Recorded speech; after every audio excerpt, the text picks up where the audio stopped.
Hi, I'm Lauren Saponaro, and this is my Physics 2211 Lab 5. So for this lab, I chose to analyze the falling motion of a slinky. And to do this, I compared the predicted and observed motion of the stretched slinky as it was falling from rest. And I used a video from the internet and compared the experimental data from that using Tracker.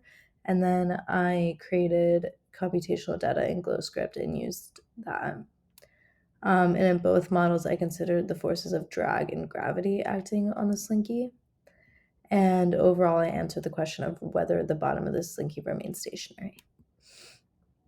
So the fundamental principles that this lab is largely dependent on is Newton's second law, gravitational force, drag force, the velocity update formula, and the position update formula. So here's a screenshot of Tracker. Like I said, I used a video provided.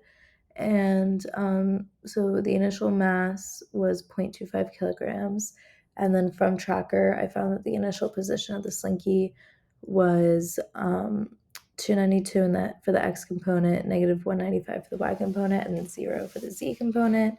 And then initial velocity was just 0, and the change in time was 9.4 seconds. So here is a screenshot of my GlowScript code. I inputted the mass of the ball. Like I said, it was 0.25 kilograms. I inputted the position of the ball, the velocity vector of the ball, time as 0, and then the gravitational constant of 9.8, and the drag force constant of 2.6. And then here's just some more of the code. I had 2 while loops, calculated the net force. Here's where I used the velocity update and the position update formulas. So here are screenshots from the video that my computational model produced. And basically it shows the horizontal line for the slinky and then until about 6.4 seconds. And then that's where you see the drop. And it's when the slinky continues to fall until it hits the ground.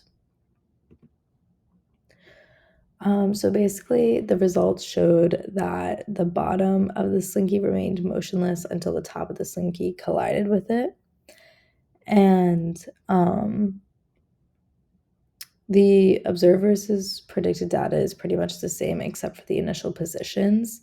You can see that like the motion of the line is pretty much the same, and this could just be a result of the coordinate plane in Tracker. So to answer the question of does the bottom remain stationary, yes, it does, because the tension force is equal and opposite to the gravitational force, which keeps it motionless. And so the top and the bottom of the slinky are initially 2 separate systems, and then when the slinky's falling and the top of the slinky collides with the bottom of the slinky, the 2 systems become one. And that is what causes the bottom to begin moving with the velocity of the top of the slinky.